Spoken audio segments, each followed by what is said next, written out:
आज चाहिँ छुट्टीको दिन पारेर घुम्न निस्केको। अहिले चाहिँ वसन्त ऋतुको सुरुवात भएर फुलहरू यहाँ ढकमक्क फुलिरहेछ जताततै। यो छ आनन्ददायक हिजो आज मान्य थियो। जाडोले धेरै जाडोले खत्रेर सबै झरेको पातहरू पनि नयाँ पालुवा पलाएर ढकमक्क फुल फुलेर हेर्नको लागि रमाइलो बहुत आनन्ददायक मौसम भएको छ।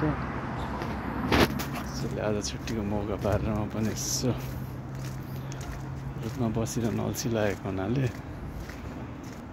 प्रकृतिको विचरण गर्दै यसो टाइम पास पनि हुने यसरी फ्रेस पनि हुने हिसाबले बाहिर निस्केको।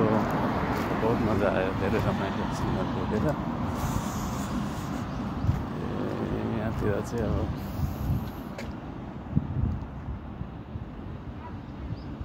स्कुलहरू बाटोको विकास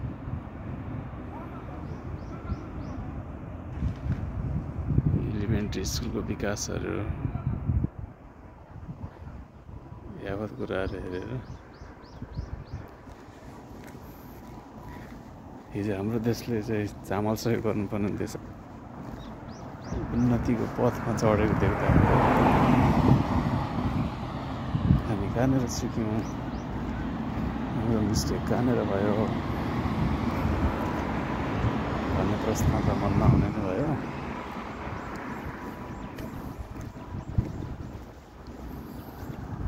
तर के गर्ने, दुर्भाग्यवश हामी चाहिँ सहयोग गरेको देशमा चाहिँ आज चाहिँ रोजगारी आफ्नो देशमा नपाएर रोजगारीको सिलसिलामा सुपाउनु परेको छ।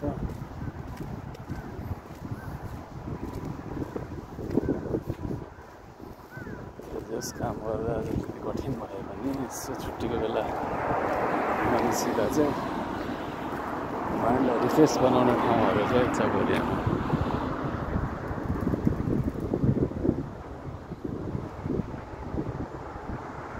अहिलेको मौसम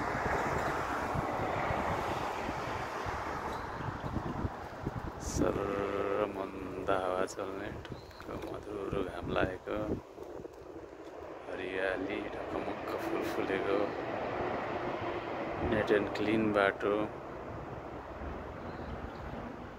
बहुत आनन्द।